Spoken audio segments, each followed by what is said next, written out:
Good morning, my friend. Thank you for joining me again on Mondays with Doc. Men, you are needed. Men, you are needed. This is kind of like my daily routine. I wake up in the morning, I'll go upstairs, read my Bible, I'll pray, have a prayer manual, I'll journal, and then I'll look at my phone and see the text messages that I have received while I was asleep. The other morning I woke up and I'm looking at my phone, Wednesday morning. I've got Christian music playing on my iPhone, coming through a little speaker that I have. And I have messages. These are the messages that I'm receiving from my DA or district affiliated pastors about things that are going on during this fire. The Pastor Marcus and Don Hildebrand, there are pastors in North Fork. They had to be evacuated. Pastor Gerald Ballard, he had to be evacuated from Berry Creek, and we believe they've lost the church in the fire. Pastor Frankie and Nicole Contreras, they're in our church in Forbstown. They had to be evacuated. They're staying with her grandmother, which could be a good thing because they just buried her grandfather. So her grandmother's not left to be alone. And then their son, little Frankie, is having tests because he's dealing with stress. Then we have Pastor Todd and Tanya Heaton. There are pastors in Ruth. They had to be evacuated. We believe we lost another church in Happy Camp. Stress, stress, stress. And some of them are even more stressful because some of the leaders or people in their churches are leaving because the pastor is trying to abide by the directives that have come from the District Resource Center. And the men, in some cases, they don't want to abide by those things, so they're leaving their church, going to another church, leaving the pastor to fight this battle alone. Do you think the pastor might want to leave too? You know, I remember one time when I was pastoring, my board used to pray with me on Sundays before I would speak. And one particular Sunday, I stood there and I looked at them. I said, pray for me this morning. They said, what's wrong, Pastor? I said, nothing. I just don't want to be here. And they said, huh? I said, I don't want to be here. Is something wrong? I said, no. I said, do you want to be here every Sunday? They said, well, I said, now honestly, do you want to be here every Sunday? They said, well, no. I said, so what do you do when you don't want to be here? They looked at each other, well, we just don't come, or we go do something else, or what have you. I said, right, I don't have that option. Today, I don't want to be here. And they said, well, Pastor, where would you like to be? And I said, Tahiti would be nice. And then they prayed for me, and I did what I had to do. But man, sometimes the pastor doesn't want to be there. But they don't have that option. This is a crazy season. We've not experienced anything like this in our lifetime, and we probably won't again. And what men and women who are shepherding and pastoring churches need right now are men and women who will commit to them. I remember as a young youth pastor, I was at this church. A lot of things were going on. And I remember looking at the pastor, smiling and saying, Pastor, you don't have to worry about me. He said, what do you mean? I said, I'm not going anywhere. I said, I've never left a friend in a fight. Then I smiled and I laughed and I said, now when the fight is over, I'm not telling you I'm going to be sticking around, but I'm here now. And of course, we laughed, and when it was over, I stuck there with him. You see, God was doing something in me, and I learned something in that moment, that we don't get to pick and choose what we serve. Oh, we can. But when God calls us to go someplace, he's saying, you go, you grow, I'll tell you when to leave. And sometimes we leave too soon. These pastors that I've named and others, they're just pastoring small churches. And some of you men and women, God has called you, but I'm talking to the men this morning. God has called you to stick by them during this season. That's why you're there. And even some of our larger churches, my dear friend, I called him my little brother, Rick Cole at Capital Christian Center. My friend Abe Daniel, and other pastors of larger churches, even they are dealing with stressful situations. I kind of think sometimes they too would like to say, somebody else needs to sign up. I didn't sign up for all of this. What they need around them right now, whether it be Capital, whether it be Trinity, whether it be Harvest, whether it be whatever the church might be in Northern California, Nevada, what they need are men and women who will look at the pastor and say, Pastor, I'm here. I don't like it any more than you do, but we're going to stick with you through this. You see, some men, they like following as long as the pastor is leading in the direction they think he ought to go. On the side of my little desk upstairs in my office at home, someone sent me this framed quote out of Psalms 22:11. And for years, this January will be 10 years since my father passed. So for years, it just was wrapped up. But in the last few weeks, I unwrapped it. And this is what it says. Be near to me. Be near to me. Do not be far from me. Psalms 22:11.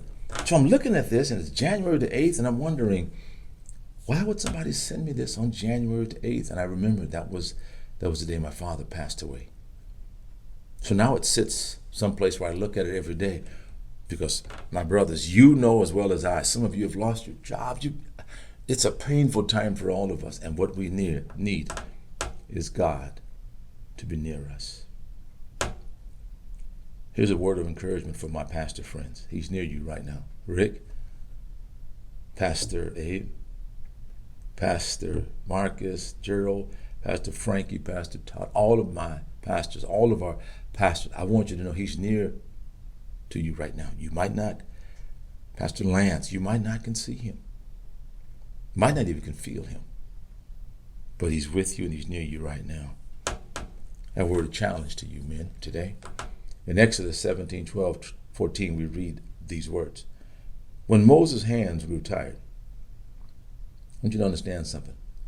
A gentleman in my church wasn't on the board, wasn't even a deacon, leader, or nothing. He looked at me one day and he says, Pastor, you're the only one that has a job that requires you to be available 24/7.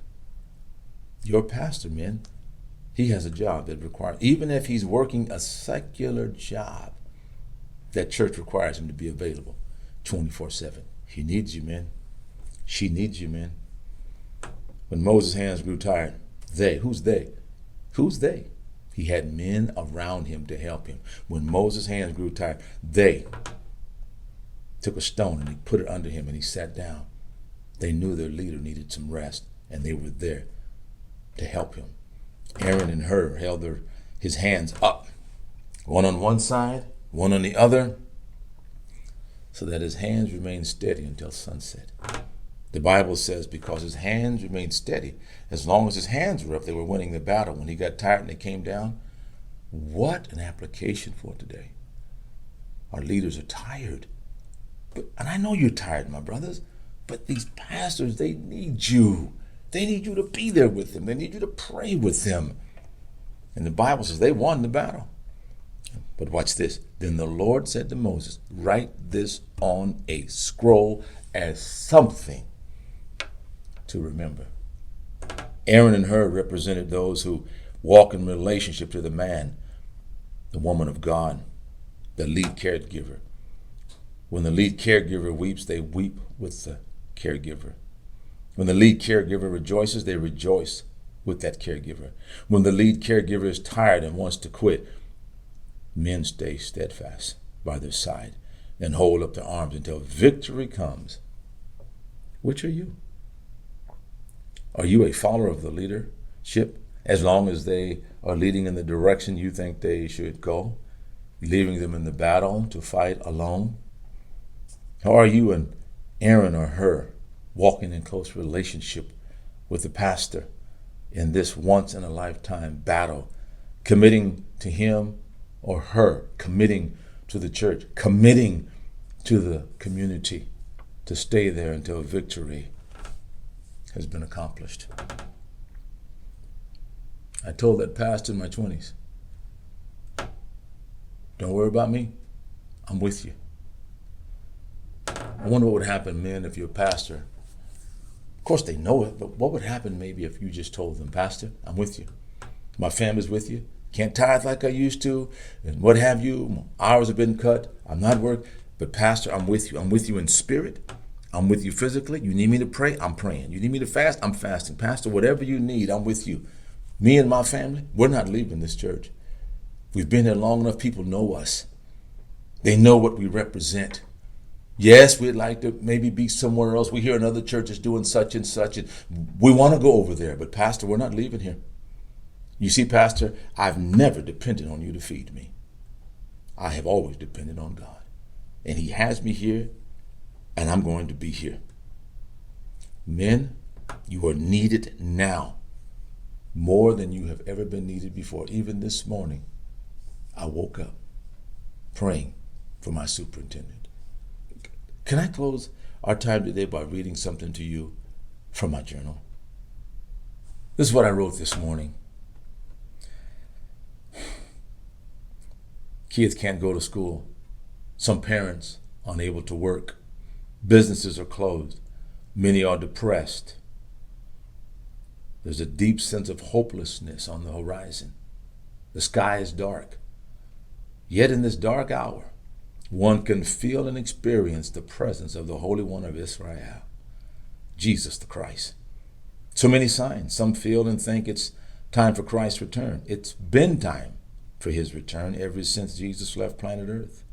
I believe the church is being called to be the church, that men are being called to be such and stand with their pastors to encourage, support, pray with, fast for the man or the woman of God who has been pastoring them, guiding them in their faith. Now is the time to show they are very thankful to them and to God. It's not the time to run to another place. Then I wrote down, Lord, help me be faithful right now where you have placed me. May I be like Aaron and Hur and hold up the hands of Superintendent Allen. As we fight this temporary battle together, give me strength and grace. I cry out to you for strength, Lord. Be near, not far, from our pastors. Be near to those who feel alone. Be near to those who need courage. Be near to those who even need a hug. Help the men in our district, Lord. I know many of them are being challenged right now in a way they've never been challenged before. Be near to them so that they might be Aaron's and Hurs to their pastors. May they support them and, if need be, cry with them. But give my friends the strength to stand strong with the shield of faith. May it be said of them, they were found faithful. Faithful.